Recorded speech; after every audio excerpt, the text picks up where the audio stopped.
Welcome back. I think this needs very little introduction. A fantastic conversation about an event that I love, Craft Lake City. It's coming up. It is a stop on the calendar that we always look forward to, and I'm pleased to welcome to the program to chat about the CLC, Alex Popora. Good morning. Good morning. Thanks so much for having me. Absolutely. It's so nice to meet you. And Craft Lake City. Craft Lake City, you're right. So our flagship event, the DIY Festival, is coming up this weekend. So it's Friday, Saturday, and Sunday, August 10th through 12th, downtown Salt Lake City. Good stuff. Talk about, I guess maybe the ethos first and foremost of Craft Lake City and of the DIY Fest. Yeah, absolutely. So Craft Lake City is a nonprofit organization, and we really work to elevate the arts community here through science and technology and other venues. What makes the DIY Festival so special is that it's all local artisans. So local vendors, local food, local music, and just lots of really cool things that make our festival unique. We have on Saturday Kid Row, which is all kid artisans. It's so special. That's great. And then I am the STEM coordinator, so science, technology, engineering, and math, and I oversee our Google Fiber STEM building, which has makers and tinkerers of all stripes. So we try to embody all things DIY. That's fantastic. So, getting to the festival, what kind of is it an all-day thing if for folks, for example, in Park City, but not just from here, from Ogden, etc.? Yeah. It's an all-day experience, I bet. Absolutely. So Friday, our hours are from 5 to 10, Saturday 12 to 10, and Sunday 12 to 7. So there's a lot of opportunities to come out and see the fest. There's lots of parking downtown, but if you're coming in from somewhere like Ogden, take the train and come and make a day of it. Absolutely, a great idea. Yeah. Share, if you would, a memory or two that you have from previous DIY festivals that you kind of always remember when you think of getting back to it again. Oh my goodness. So I have had the opportunity to both exhibit for 2 years, and then this is my second year working the STEM building. So I don't think it's necessarily just one memory, but certainly the entire experience. You know, every single person that I meet, whether they are a guest to the festival or an exhibitor, is always just so happy to be there. The festival is just a vibrant and fun time, and I think you really have to come down and experience it. I think it's one of the best events in our community.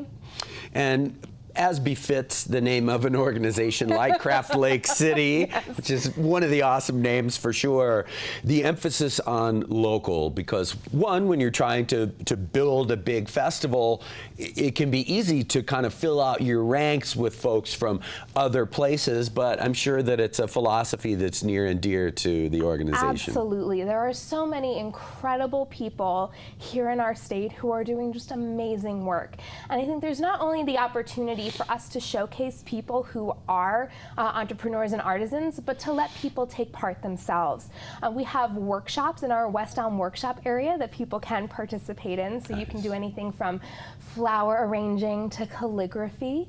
In our STEM building, we have some free workshops as well, and plenty of crafts for kids. So if you are inspired by what you see, you can certainly take part yourself.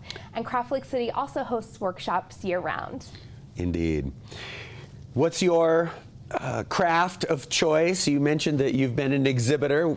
What is your thing? So in the past, I've exhibited with a children's video game company. So in our STEM building, we do like to focus on anything from VR, so virtual reality, to robotics. Nice. So there's a really cool, just, you know, anything and everything. And in our STEM building, kids and kids at heart can come by. We are we're making one of our crafts this year is slime, which I brought some in the store. I won't take it out if we but unless you want me to. I think you probably better. I mean, poor slime drove all the way up from Salt Lake. I know, right? So it's a craft that people are super excited about right now, and there's a lot of really cool chemistry involved in it too. So kind of the ethos of a lot of the crafts we do is, you know, it's fun to make in teams. tinker, but some of our stuff definitely has a little bit of a story behind it and some purpose. And when you come and hang out and make stuff with our volunteers and our staff, you'll get to learn a little bit more about it and hopefully be excited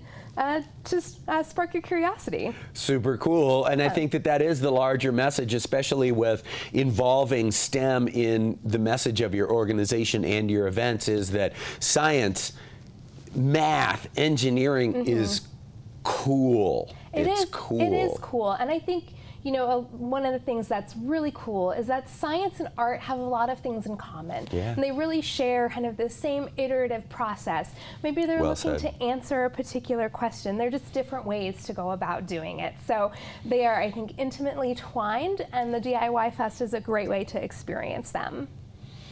10 out of 10 for Alex. She is a fantastic guest.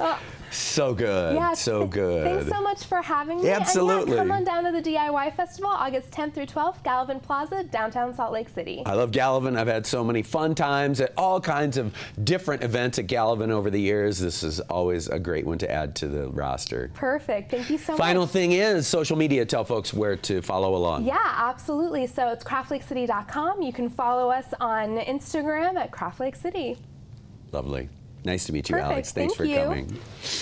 Craft Lake City, you guys, it's super cool, and you might learn a thing or two as well. You'll certainly have 1 metric ton of fun. We'll be right back.